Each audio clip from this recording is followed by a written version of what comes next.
Well, that's what you get when you have Ryan Leaf on your starter and Moses Moreno as a starter. Moses Moreno, yikes. Harbaugh did okay in 5 starts, but unfortunately, he had problems and all that.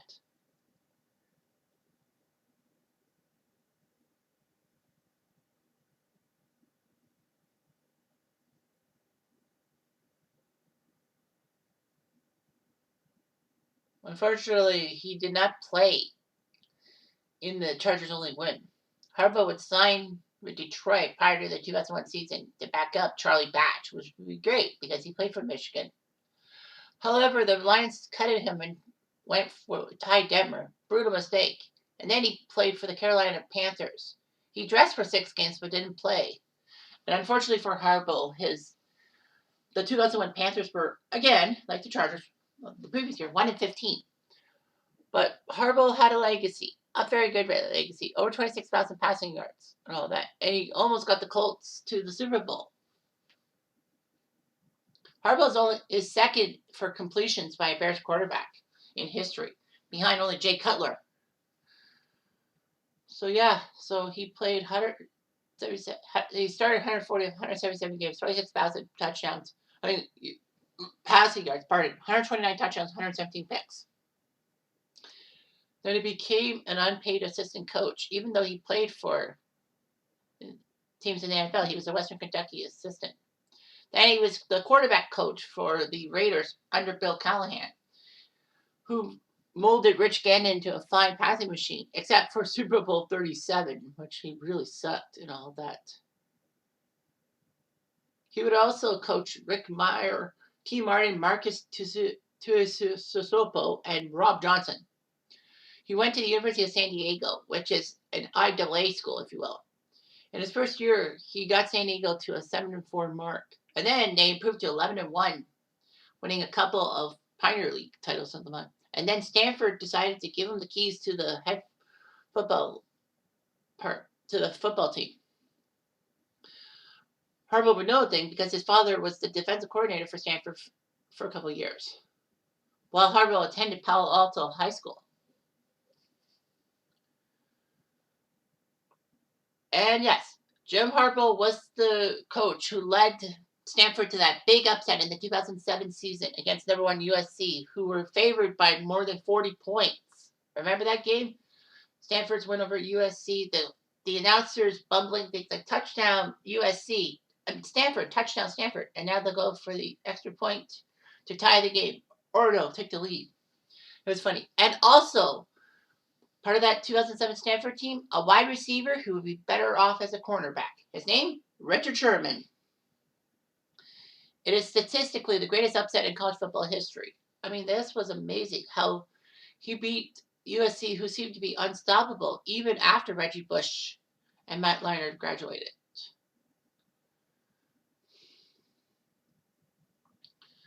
However, that wasn't the last time that Stanford would upset USC. Stanford crushed USC in 2009 by a score 55-21, which was the most scored on USC in USC history until Oregon's 62-point win in 2012.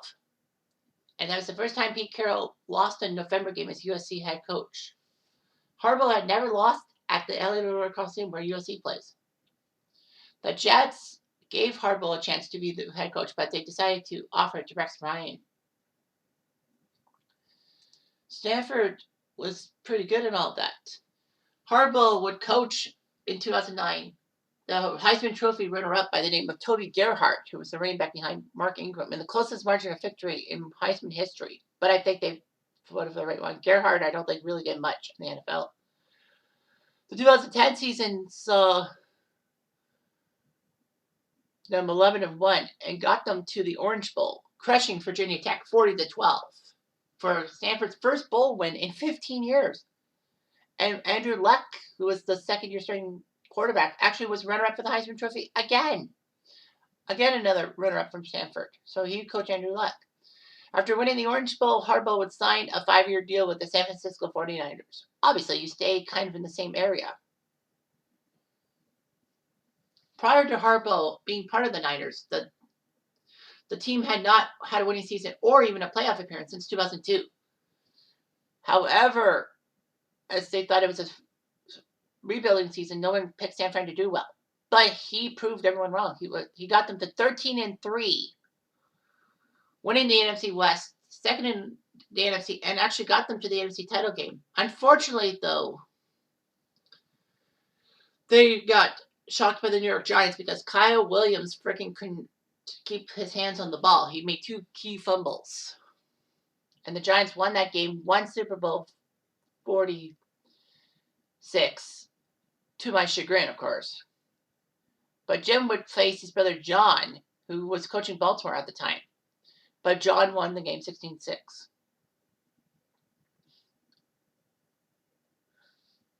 In the 2012 season, Harbaugh replaced Alex Smith with backup Colin Kaepernick. And Kaepernick was just honestly a superstar. The Niners were 11-4-1. They beat the Green Bay Packers.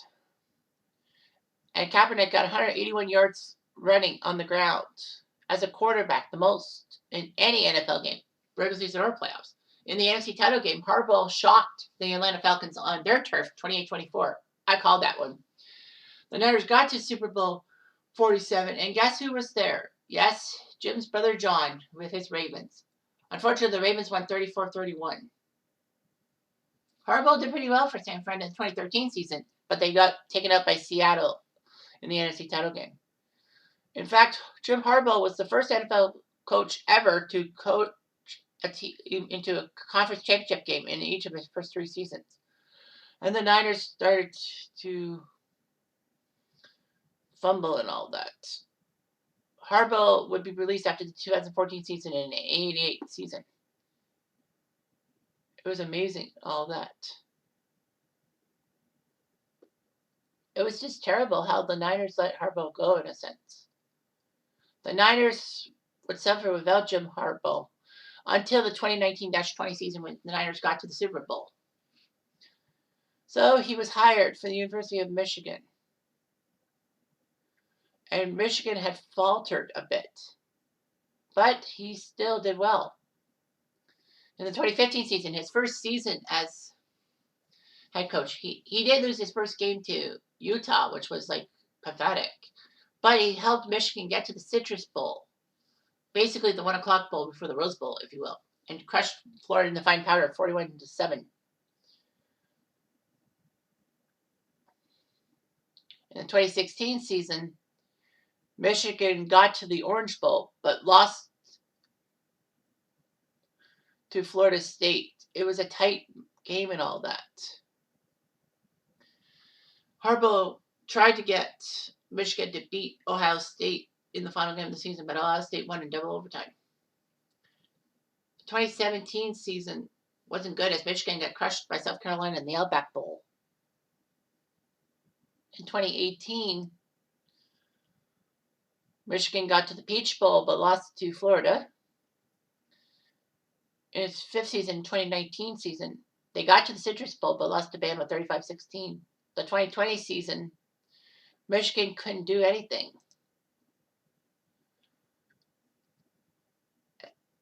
And Michigan actually, in a game last November against Wisconsin, suffered its largest halftime deficit at home since Michigan Stadium opened in 1927. Almost 100 years ago, 28-0. It was their worst, when they lost 49-11, it was their worst home loss since 1935. That's a long time, man. Michigan didn't win on home turf at all. Of course, that was the COVID season. However, Harbaugh in the 2021 season helped Michigan out. Michigan decided to sign him to a contract extension. Michigan was 11-1. They did lose at Michigan State. But Michigan crushed Ohio State 42-27, as I said, giving Harbaugh his first win over Ohio State and another Big Ten East divisional title, in a sense.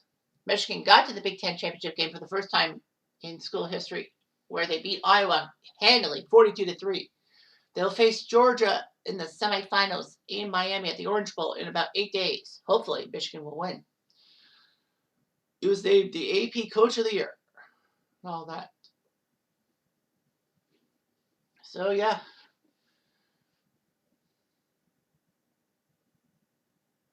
So he has 3 kids from a previous marriage. His son Jay went to Oregon State University, but is now the running backs coach at U of Michigan. And man, what is that guy? Hassan Harmon or something? He's good. He has his second son James is a feeder major alumni from the University of Michigan, and daughter Grace, who played for the University of Michigan in water polo. In his second marriage, he has 2 daughters and 2 sons. So of course everyone knows about John, all that. So John and Jim Harbaugh. He even was on Saved by the Bell in 1996, where he was Screech's cousin. Of course, this was the era that Screech was an assistant under Mr. Belding, and this was when who was the main guy? Was this the Tommy era or something like that? I don't remember. But anyway, yeah. Jim Harbaugh was the co-owner of Panther Racing in IndyCar, and they actually won 2 IRL championships. Good for him. All that. So he's an advocate for police brutality. So he did pretty well. His college career is 119-50 right now. Of course, they have to play the Orange Bowl right coming up soon. So we'll see how he does. He did pretty well in the NFL. 44-19-1 in the regular season, like a 690 winning percentage. And he's done after that. And 5-3 in the playoffs. Not bad. That's pretty good though. Like, he has one bad season and then he basically leaves. Kind of stupid, don't you think? Fuck you, San Fran. Fuck you. Anyway, I dropped time and I do.